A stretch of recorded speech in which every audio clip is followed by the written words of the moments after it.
आप सभी को योगाचार्य पूनम खन्ना का सप्रेम नमस्कार। आज जिस विषय को मैं आपके समक्ष लेकर आई हूँ वह है सूक्ष्म क्रियाएं।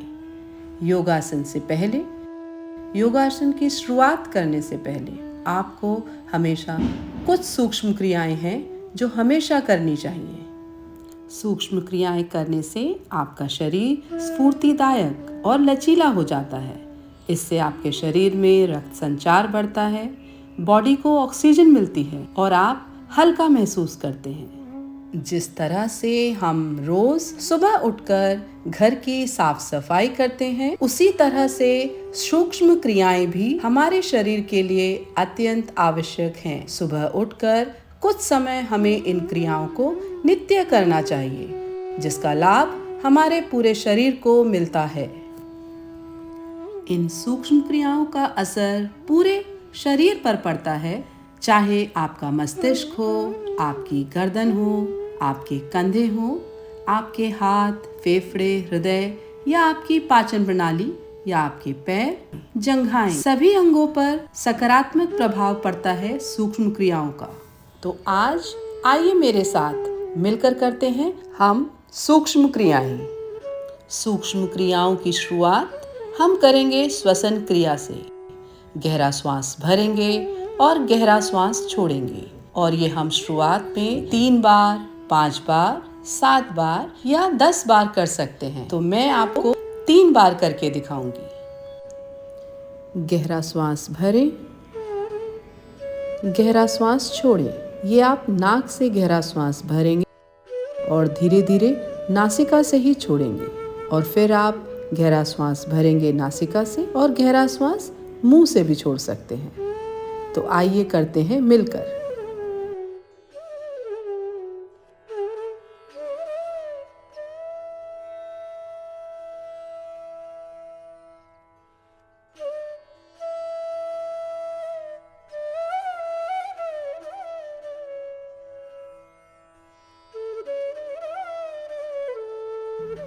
जो क्रियाएं आज हम गर्दन से लेकर पंजों तक की करने जा रहे हैं, वो शरीर के जोड़ों को ढीला और मांसपेशियों को लचीला बनाती हैं। ये यौगिक क्रियाएं हर जोड़ अर्थात जॉइंट्स के लिए होती हैं। शरीर में दर्द रहता हो, ऐंठन रहती हो, बॉडी में नमनेस अर्थात सुन्नपन आ रहा हो, उसमें लाभ मिलता है।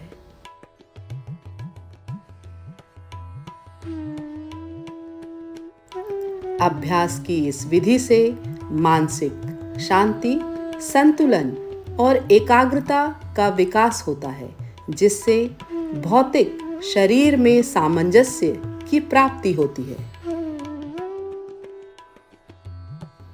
इन सभी क्रियाओं को आप सरलता से और आराम से करेंगे। इन्हें करने में बिल्कुल भी तेजी ना दिखाएं।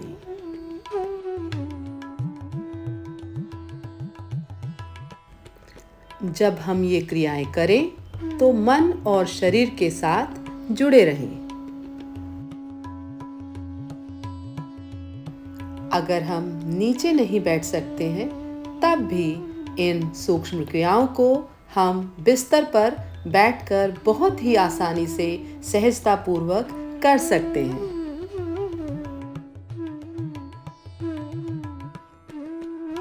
प्रत्येक 2 या 3 अभ्यासों के बाद शांतिपूर्वक प्रारंभिक श्वसन क्रिया करें, जिसमें अपनी आंखें बंद रखें।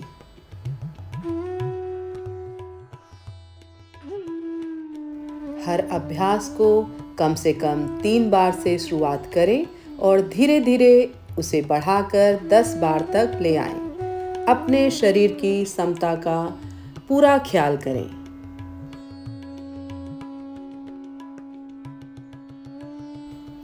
अभी हम जो क्रियाएं कर रहे हैं, वे शरीर के विभिन्न अंगों, उप अंगों को जोड़ने वाली सभी तंत्रिकाएं अर्थात नर्व्स गर्दन से होकर जाती हैं। इसलिए देर तक मेज पर काम करते रहने से गर्दन और कंधों की मांसपेशियों में तनाव उत्पन्न हो जाता है। ये आसन सिर, गर्दन और कंधे के आसपास के तनाव, भारीपन और कड़ेपन को दूर करती है।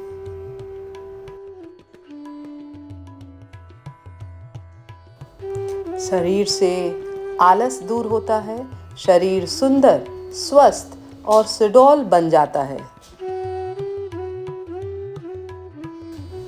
आइए आगे मिलकर करते हैं हम कंधे की कुछ सूक्ष्म क्रियाएं।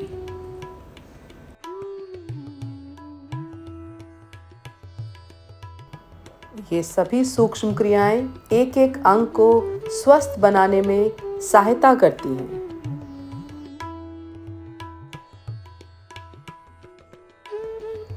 फेफड़ों में अपूर्व बल आता है, चेहरा तेजोवान व चमकदार हो जाता है, स्पाइन अर्थात मेरुदंड लचीली व पुष्ट हो जाती है।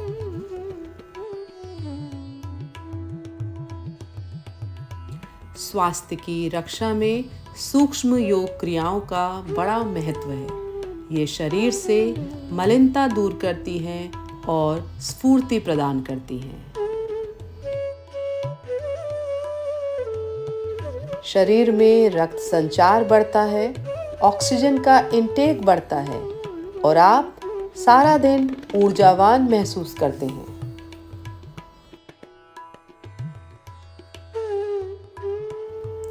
नियमित रूप से ये क्रियाएं करने से मेटाबॉलिज्म बेहतर होता है, कैलोरी बर्न होती हैं और वजन नियंत्रित रहता है। नियमित क्रियाएं करने से शरीर ही नहीं बल्कि दिमाग को भी तेज रखने में उपयोगी साबित होती हैं। तनाव, सिर दर्द, अवसाद अर्थात डिप्रेशन जैसी कई समस्याओं को नियमित सूक्ष्म क्रियाएं करने से कम या ठीक किया जा सकता है।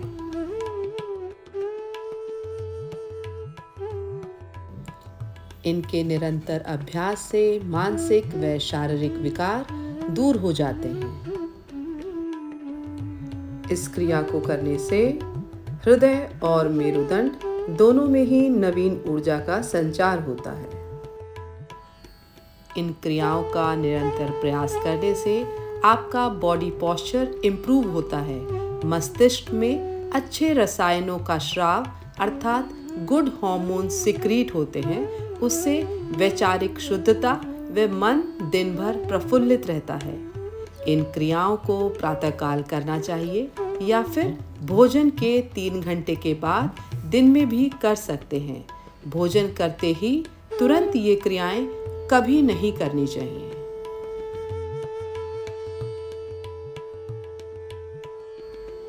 अभी हम जो फेफड़ों की क्रियाएं कर रहे हैं उनसे फेफड़ों के संपूर्ण दोष दूर होते हैं। सीना चौड़ा हो जाता है, वक्षस्थल पुष्ट तथा दृढ़ हो जाता है, हृदय के रोग दूर होते हैं तथा हृदय में असीम बल बढ़ता है। इस क्रिया को निरंतर करने से तपेदिक अर्थात टीबी, दमा, खांसी तथा समस्त कफ संबंधी रोग दूर होते हैं।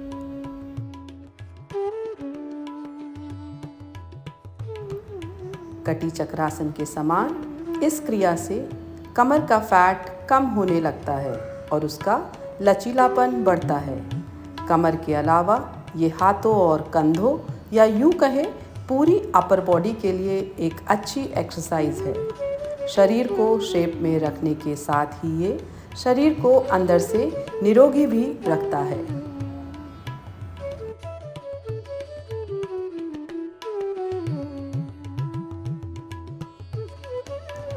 इस क्रिया में पीछे की तरफ झुकते हुए श्वास भरें और आगे की तरफ झुकते हुए श्वास छोड़ें।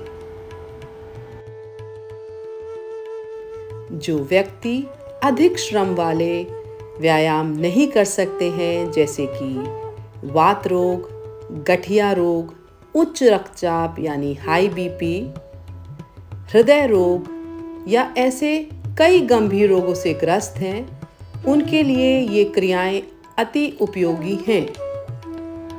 शुरुआत में हर अभ्यास को अपने शरीर की क्षमता अनुसार करें, इसे ज़्यादा तोड़ें या मरोड़ें नहीं। जिन लोगों का कार्य लंबे समय तक लिखने का या कंप्यूटर पे काम करने का है, उन लोगों के लिए ये हाथों की, उंगलियों की और कलाइयों की क्रियाएं अति आवश्यक हैं। इस अभ्यास से हाथ सुंदर, उंगलियां सुंदर और मजबूत व सुडौल हो जाती हैं। इन क्रियाओं के नियमित करने से उंगलियों तक रक्त संचार पहुंचता है और ऊर्जा का संचार होता है। अब हम कुछ क्रियाएं पूरे पैरों के अंगों के लिए करेंगे, जैसे कि पैरों की उंगलियां, तलवे, एड़ियां, पंजे, टखने, पिंडलियां, घुटने, जंघाएं और नितंब के जोड़ अर्थात हिप जॉइंट। संपूर्ण पैर। पंजों और पिंडलियों की ये क्रियाएं रक्त को वापस ले जाने में सहायक होती हैं। इस प्रकार वे थकान और ऐंठन को दूर करती हैं। घुटने की सभी क्रियाएं घुटने को चारों ओर से मजबूती प्रदान करती हैं।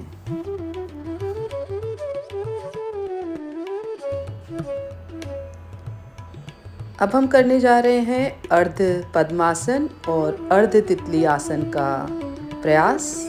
ध्यान के आसनों के लिए घुटने और नितंब के जोड़ को ढीला करने के लिए यह एक उत्तम प्रारंभिक क्रिया है। जो लोग पैरों को मोड़कर सुखपूर्वक नहीं बैठ सकते हैं, उन्हें प्रतिदिन प्राय और सायं अर्ध तितली आसन प्रयास करना चाहिए।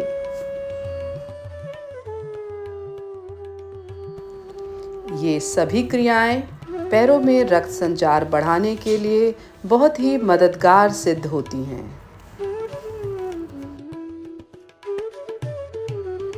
इससे पैर सशक्त और मजबूत होते हैं।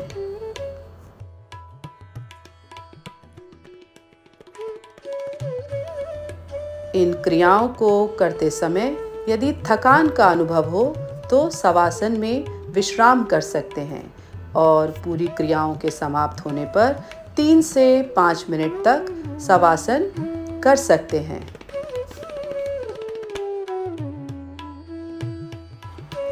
तितली आसन करने से जंघाओं की मांसपेशियों के खिंचाव में राहत मिलती है। इन सूक्ष्म क्रियाओं को आप प्रातःकाल नियम से करेंगे, आपका शरीर स्वस्थ, लचीला और हल्का महसूस करेंगे और इनके अनेकों फायदे हैं। आप इन्हें नियम से प्रयास करें, रोज प्रयास करें, मेरा वीडियो ऑन करें और इसके साथ लगातार करें। इसी के साथ मैं आपसे विदा लेती हूँ। अगर आपको मेरा चैनल पसंद आया है तो सब्सक्राइब करें, लाइक करें और शेयर करें अपने प्रियजनों और मित्रों के साथ। नमस्कार।